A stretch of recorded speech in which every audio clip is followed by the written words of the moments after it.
Karim tika choko la tsale tika choko robeta on habite fona rosungai o manke mukolo niveau ndesia rigole nga sexanga makasa boya contrat ara boya ma babilo mo tandis que faut pas boya pour la masolo vérité wata biso aluma isi matanga ba secret nini otama ba fie ba yombo tika ko s'afficher na bango moi maso te kanzo tekela ta mingi ba gorgeon mo ngela ah juste kutela nga yongo lelo fio samsana kin déontologie journalistique ba bien monté mais yongo biso ne vous trompez pas d'adresse celle site ya mikolo yo baza sérieux baza sir na makambazo ba pesa le kutate za ba vérité kokonga na te kokonga te ezaka site moko image ya Congo point et pas ya la patronne hein babi kolanda ngai kombo na ngai Samantha Mushia 3 fois S ba mingi ba ebingai na kombo ya 3 fois S bon olanda kana simalinga mingi suko bakisa yango te mais je suis 3 fois S Samantha Mushia naza ya Matadi na Congo central na Congo central na mwana mboka en tout cas nga mingo benga na mbobenga mwana mboka pour émerger na kati ya Congo central na kati ya mboka plus précisément na Matadi na ville portière na wana donc journaliste vraiment ouais msana asala msana le pena esengeli nera mingi en tout cas na kanda ya makasi na qui vraiment fâché dans na kanda ni na bonabo na tout beau comprendre vraiment que na kanda ata tu humeur na ngeza vraiment bien te na kanda mingi ba journaliste Kinshasa surtout mingi na lobe ya basi bon ça non comprendre tes journalisme ngo batanga ngoto et ara masolo internet ba kutsa na balwingi na tikela ki na mona na tavana et plein na zo ton ngai na habiter na swana nani ngamo na bengisi la patrona Yvonne Miandabu moi ça mundu ngolo umtaboya ngo acha msapiko to swai oboya ngo nani ngala bengisa ki aye na kata Congo central plus précisément na Matadi ngamo na loger na to la makasi otanga komote pour publicité te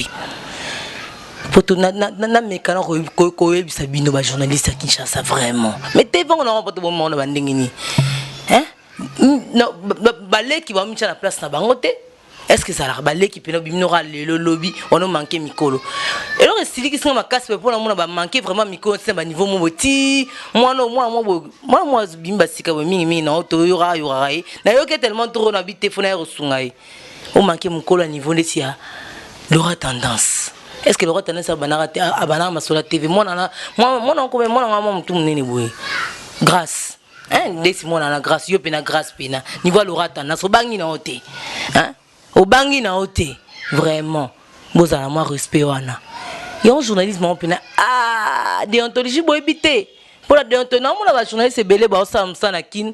déontologie journalistique ba bien monté mais yo biso bana mboka to se décider ba villageoise ngana villageoise hein na villageoise mais na pena na botama pembe na pembe na ngapi on garder Karim tika choko la tsale tika choko robeta yo on comprend biso bana Congo biso bana ya Congo central bana mboka donc benga mingi mona mboka et ça la ngabi on de ça la biso veto vivre toi bana mboka mais tous na comportement moi bien tout tangi moi banchikango tout ça on pena ndingi sengeli on n'est pas là pour nous relaxer banzoto na bisoté pour abelo na ngoza ngamo fona bo mona sabilamba yete na ta lobi robe nu pour na teka image pour na teka image fona ibande koloba yona epena le loko telemela bino ndo sa msana yi ndete bakombo msuna ye bate so zata msu muyo ndeti Yvonne Mianda faut se comporter alors Mianda butondeni ndo lwa wana komba bengo mokonzi ok non nga kombo yo ngosa ngo créer ki bo mokonzi morobo ok peut-être ki bokonzi pisa mela mutunyo sote yona ye lelo na respecter bino bosala msala so webi yo bati msupina mambo ngo pour internet de comme quand tu as vu tout le monde à balabala et quand nous gagnons l'autre makelele ngai soit makelele on te oh on aussi ma sumikolo on aussi ma blabla l'école à niveau non on a mis ngana bi Karim bon na ndenga bien na nga mabete ngana bien na exo na koti na boîte akina na sono pa yemo po yemei Deli Kilumbi wana avion na ngana pese mbote biska zali na France na nga pe ba na France mingi na ko en tout cas mingi na kuta kala ta mingi ba gorgeon mo ngela ah juste kuta nga po yongo lelo fio eza fait na mais mariage coutumier na etondeni et comme senga mais le lobi na oh oh fia nga chang makela ngo yiwana oh makela nini tandis que yenga na ebi ala tra ba robe soirée 500 pour akota ngo ming boîte na mituna batunga beza mariage coutumier na eto prédote babité mi asela comptoir mais le bina ko mo ka cha makelele et ba musicien pe abiso bomi kota ba yo mopamba ba yo mo ma petite neta bongo zo koti na kata circuit na kata carré bo tambola na ye ko s'afficher na ye vraiment et ça n'a pas si makasi j'ai pas voulu me taire na ngai pe na ya oloba na oloba na bino bota la ngai na bomba te to oloba ko na oloba na tika te na oloba ba musicien na kata Congo central biso ngai yo 3 fois S ça monte à mon chia journée ça matadi ya Congo central plus précisément na matadi mona mboka awa bon ba misi ba beta na bango awa men ba eloko sanga pasi nde lora bo zoleka ponga na journaliste na leka na CCTV na kala Congo télévision na profiter na pesa préparer mon conduit Patrick Palata Guina no mémoire ya nzambe kota jamais virus ya zo fombia za na ba journaliste ya solo o ba yebi journalisme ndenge kendaka na so bo na rata Congo central so leki na émission comment plus té ba yebi oti prévani ba misi belé ba ya ba leka ba sala mo ba mika sa la tête donc mona ba suka na bango ba suka.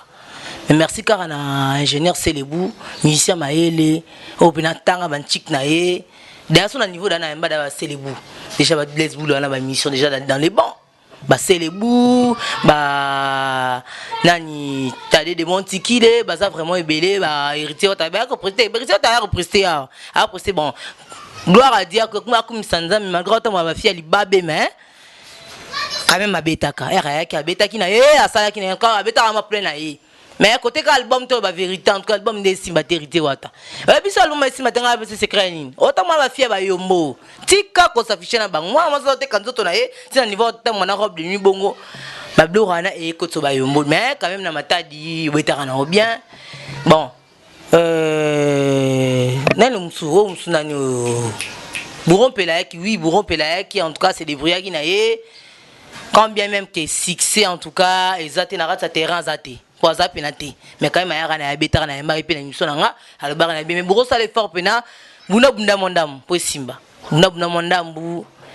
malgré bon na yike na ko fiole me décimité pour ko fi place en poli just dire na da kutu succès déjà que ça la raté mais juste tu comprends te aibo yemba ya on ba bi en tout cas bi ngamo na mboka na kamera aibo yemba loko comme ça na iba te za akara aussi ma passe ninga ba otambola te tondeni po en tout cas musique a bien mais succès ça te comment tu musique comment tu orchestre na éviter le ressent succès nga ngwana ai ta créer quand la raté mission mais merci na yo pour na yemba qui épais nani osusu muketo ngaku déjà donc déjà que musicien a sous bongoté ya omda na ta papa amda papa en tout cas ça la famille ça la muketo en tout cas à sa famille et ça là oui et ça les pas ne belo mal ne mbinga ne bien mais musique pena ko ba côté ba concert kuda ai simbate bon pia quoi beta kera la patrona en tout cas on a bien ça repambate la zo yo pe ma guitare po ma pe guitare la guitare dara yo la patrona mta boya ngati zo boy na miche papi na kinanga lukas ko na kiwa voilà nani oh suna na ka beta nani Fabregas ba Fabregas susu bon abetaka na ye mara na bien mais non jamais vu na bandule pe na musique pe na beta minyo so la po nini circuit o ba journaliste mo faut pas boaka ba juste ba kelele ba miling makasi koleka kunenge ole ba sa ba kumisa ba sami kumisa ta ngabote kinave biga mamu yayi mamu ni me sala nana ngamona kin bana monga fula boyebi bana monga fula en tout cas bana monga fula batanga o batanga pe journalisme ba yebi o sa journalisme te amaloba o batanga yango ba yebi nga ba yebi na ngamona kin me ngamona mboka na kapona na mboka jeza ngo kitoko makasi dans mboka pena match eza o si tu comprends la stratégie tu comprends bout tu comprends ma solo to ya ba koto donc kwa koto pena match beta manango bien koto match beta manango bien la patron a fait rigoler en 600 makasa boya contrat ara boya ma ba bilo mo tandis que faut pas boya pour la masolo pena ba koto kutazala kana été encore faire rigoler na biso vérité wa j'ai des nuances ninga balobara bon na peut je sais un peu par rapport à ni ngala yeba na ngate mais j'ai des nuances ninga balobara bango mais ça la moi fort mais quoi ndo mo la kwa kototi yo boya ba contrat à poigne o boya beblom sur boya ngote bo to ebio mo na awa yo kola abato ngala ba photo na yo maintenant la sabino nazawa na yo est on est rapport à sacrifice abattre na bunda je me sacrifie pour avoir information pour former pour informer na divertissement et devoir na biso ba vrai journaliste wa tanga ba musala ba déontologie journalistique dans tout ça pena to bunda 3 fois ça bunda pena on se sacrifier au kota ko luka mais yo grâce yeba ke ba parents obike ozamu alibabe hein otiki ba parents tika ko finga lora tendance niveau na yo te po yo otiki ba parents tata na zonyo koma na matadi awa ayokumba wewa mama na bina oteka makata na makala ebo eskizinga makala na mafuta ya kanda makala na mafuta mais au vendre skamo bo olo so la mikolo bien o misongo misala mo alibabe poani ni oli la blom sous ka politesse n'est pas venir ba Karine wana les politesse teza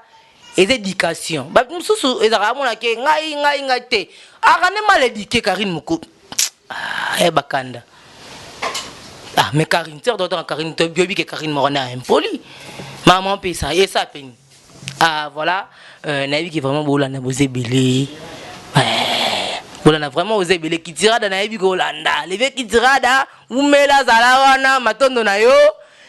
les jeunes millionnaires Eric la tortille 3x n'imte cartonné tout au hôtel na tonga kala longwa mato e mama mato bangisa longba yo nani oh biso tel ne umela to bike bo umela to bike umela ngoko pola tembo umela la sima umela tika keba bo mo zo maru muke mais le jeune millionnaire Eric la tortille vraiment il frappe 3x champion matadi amtako so mte bana poto so boye place mon rôle aller na 3x so ndiminga te talio maman match za rejouer te to beta kaka doko betaka c'est comme a dit J de B on est ensemble mais on n'a jamais été mélangé toi on a sera ici Cameroun musalango to benga to ba biso pas journaliste mais bokeba divergence ça la toujours est-ce que tu es journaliste yo Karine est-ce que va journaliste ou que journaliste yo grâce kuna no village na yo zonga na boala bon ça parents papa kumba we bike we za msala ba risque le ba robuka likolo tom tika boska manquement na ya vraiment kito te na bike lino fila ola na ngai bana wana bana poto solo basimba ba mongo ola na ngai yo vraiment ba simba ba mongo basola ka poto ce que a dit le Congo central à la maman cuyen bana basola ba jeune basola à la maman la poto na lo ba lino fila te ba Eric la tortille ya mon poto ya kia ki na zonga poto elote poto elote lui c'est pas l'argent qui lui manque c'est juste le temps de les consommer lui on se retrouve dans les années pour azanga tendance la mon c'est les champions bijoux qui nous envoient ce n'est pas l'argent qui lui manque c'est juste le temps de les consommer mon pasteur pardon petit mon papa mon ton jamais et ko visitanga toujours financièrement. J'ai toujours été visité financièrement par ces pasteurs, les pasteurs par Doum Petit Moton Nzambe. Et bien, bambolela, yo lo bamela pa molio, azele ma pa molite to zela nante bambola o moma. Tiens, c'est pour toi. Ya ma casse c'est pour toi. Voilà, merci en tout cas na ki mingira la patronne, la bengse pas la patronne Yvonne Mienda buna otsaki, la ngola ke depuis quoi musika. La Kinshasa na esaki mata la patronne revendre skabi robe magito robo obezanga pena tana obimisa mbongo nga je vais payer na futa pour la lobela bango désormais bozonga awa hein na kati ya Congo image à Congo vraiment bozonga déjà na kati ya image à Congo na kati ya image à Congo donc image à Congo ne de image à Congo car donc d'habitude désormais bozonga na kati ya image à Congo musika te awa umtamaka sa lobati bozapi bokoti baza bokota zamba mwana mboka nabi mwana mboka mtote mi oloba mwana mboka nana mwana mboka je suis villageoise qu'on a mwana mboka la kata matadi mais naende classé bino boyembe ma pitika comptoir wana bi ba photo wana zaka nango ba comptoir kovana ba comptoir wana msalo kaka msalo bina les profs kaimbi professeur nanga pesa ba cours makasi boluka bozonga na mwasima boy babulu kana boy ba msala ndingi zala po miandabu nzokwa kisasa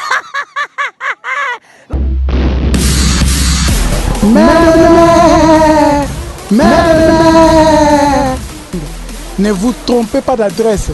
Celle site ya mikolo yo baza sérieux, baza sir na makambazo ba pesa le kutate za ba vérité.